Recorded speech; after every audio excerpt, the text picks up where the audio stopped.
Welcome to episode 17 of the Better Writer podcast. I am so excited for today's topic because I am continuing my discussion of show don't tell and all of the things that can go wrong with show don't tell when we're thinking about it the wrong way. Last week, I talked about how show don't tell is more than one thing. It is not just one technique that we either do or don't do. It is the combined effect of multiple techniques working together. And last week, I shared a couple different levels that show don't tell is operating on in your manuscript.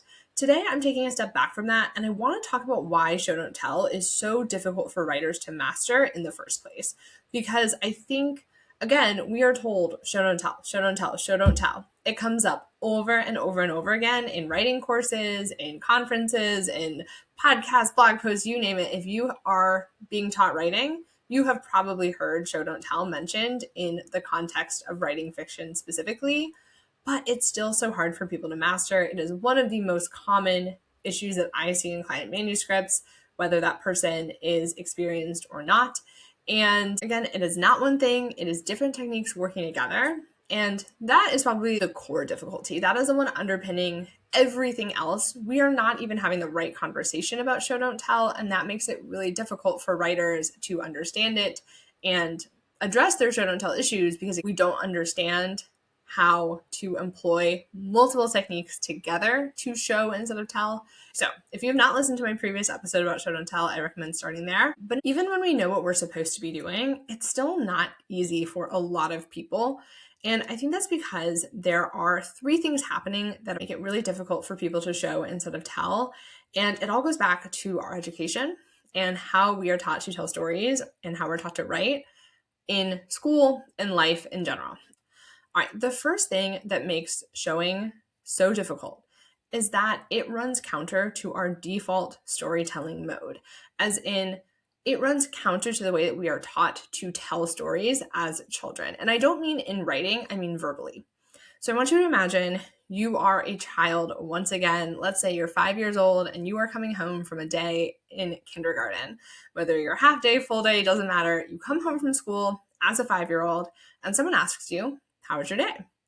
And you, being an excited 5-year-old who still wants to tell their parents or guardians stuff about their life, is going to answer that question with a series of things that happened.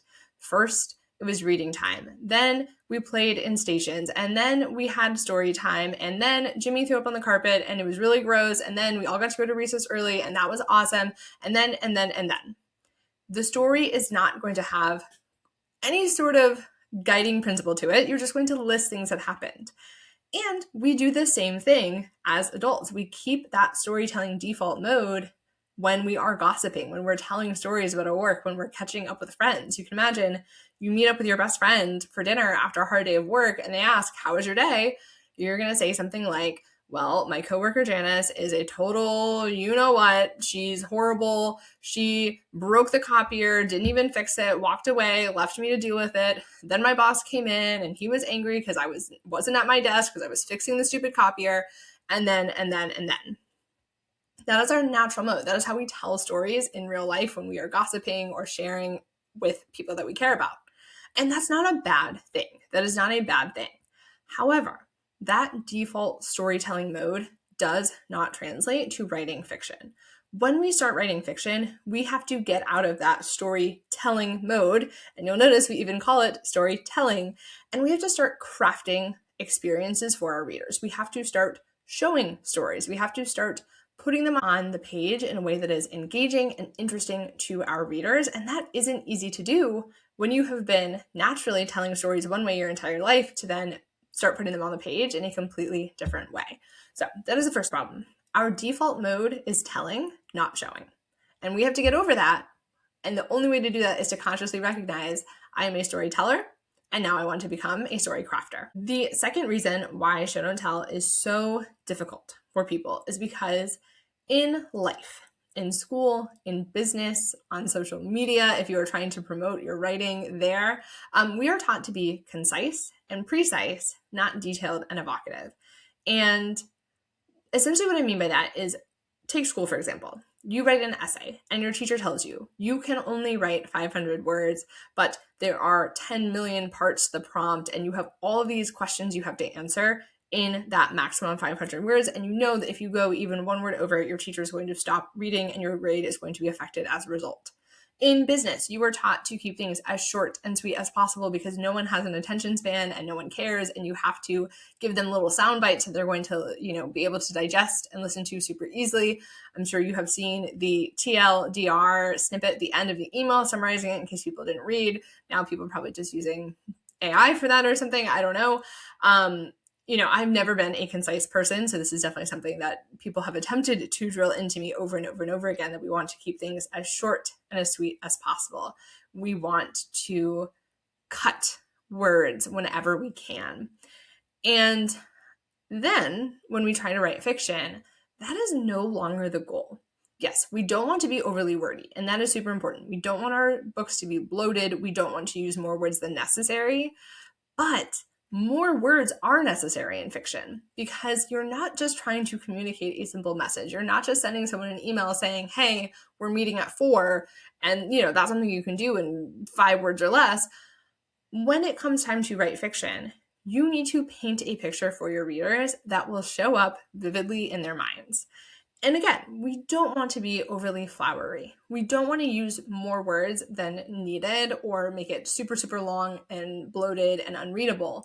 However, the number of words that you are going to need to paint a picture is higher than the number of words that you need to communicate a simple message in a business transaction or in an essay for school.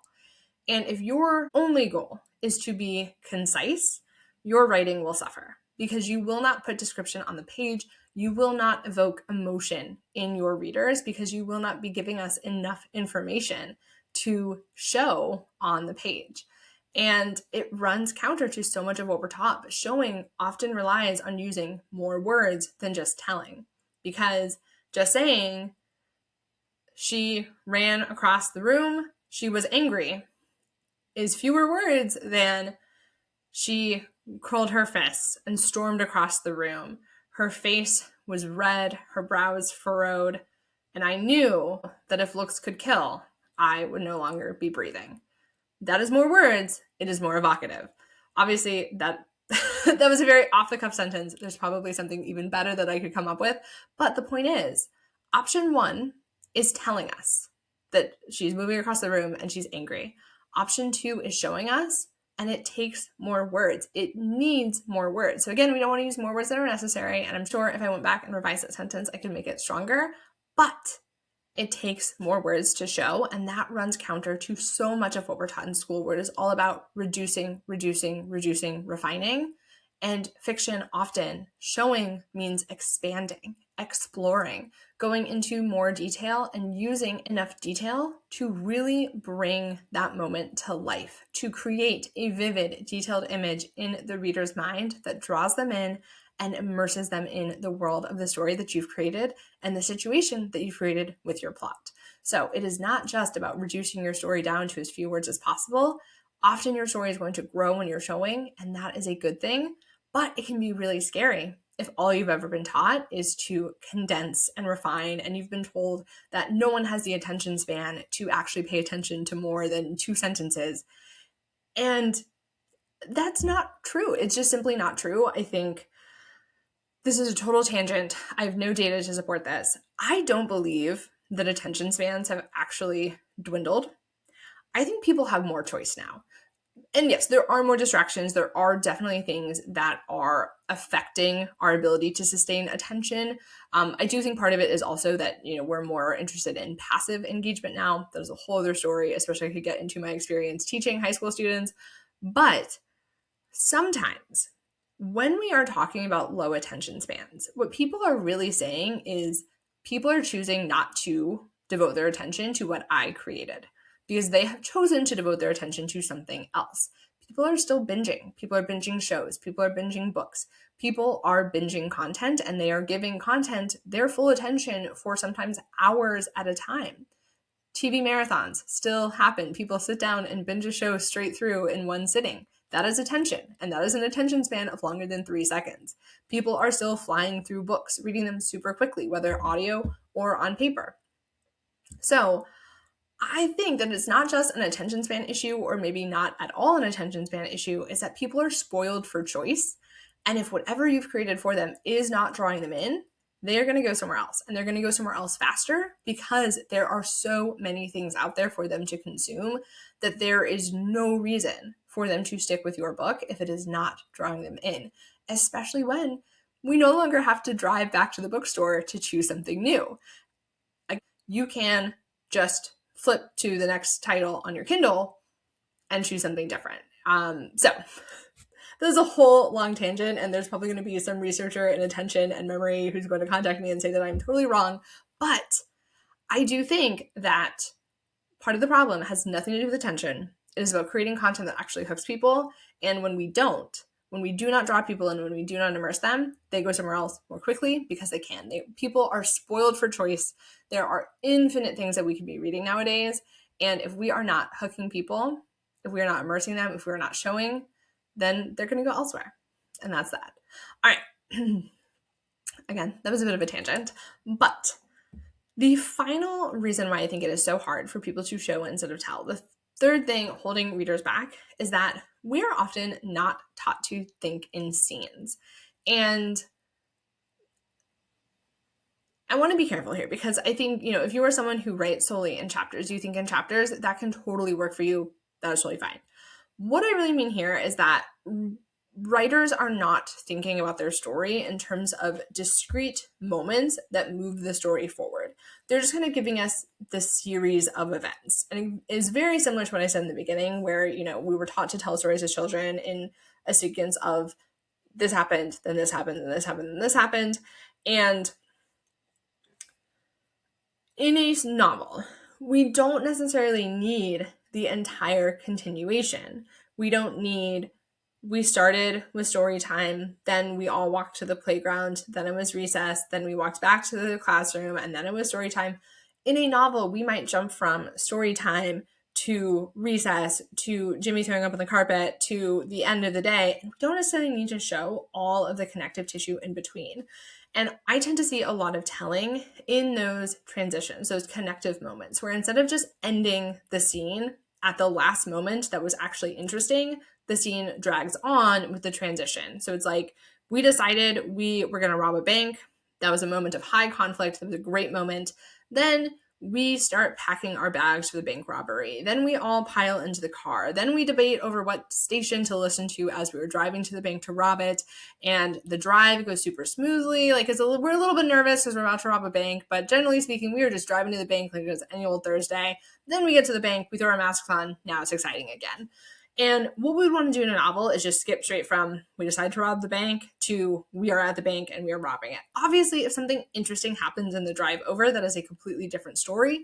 But again, we don't necessarily need to see them packing their bags if that is boring. In a novel, we want to jump from interesting moment to interesting moment to interesting moment. Yes, there will be quieter moments of processing, but that's still interesting if the character is dealing with what is happening, the decision to rob the bank, etc., etc. Doesn't necessarily need to be a separate scene where they're processing. That can happen within that same scene. But I think if you are just thinking of your novel as a continuous progression of things that happen one after the other and not thinking about what moments do I actually need to show, what moments are going to be interesting to my readers, what can I cut, what transitions can we skip over, what can I move past because it is boring and uninteresting and is going to lend itself to telling because there's nothing really exciting to show on the page, the sooner we can start moving past those moments and not including the downtime, the transitions, that is going to help us show instead of tell. And generally speaking, I think when we are thinking in scenes lend themselves to showing. Because in my mind, a scene is following a character in a specific moment in time. It is showing us what is happening in that specific moment in time. And that is a great way to force yourself to show instead of tell, because we are just focusing on the action in front of us. We are focusing on what is happening in this specific moment and just bringing in the thoughts, the emotions, the reactions, the world building, etc., that is relevant in the moment. Caveat, I work exclusively with genre fiction, which is much more plot and scene based. If you are writing literary fiction, that is a different story. And often we are depending on a narrator who is telling us the story, but because the narrator is interesting and the story is character driven, for literary fiction, that can work. I don't work with literary fiction, so if you do, you probably don't need to be listening to me in this regard, because literary fiction operates a little bit differently. And there are still scenes in literary fiction. However, you can get away with more telling, even though in some ways that telling is still super specific, super voice driven, and it feels like showing a lot of the time, but it is the mechanics of how we show in literary fiction can be different than what we do in genre fiction. So, important caveat, if you are a literary fiction writer listening to me and you're thinking, I don't, have a bunch of bombs going off and things like that in scenes, and a lot of genre fiction doesn't either, but they do operate a bit differently. All right, that was 3 reasons why it can be really difficult for writers to show instead of tell. First off, our default is to tell stories.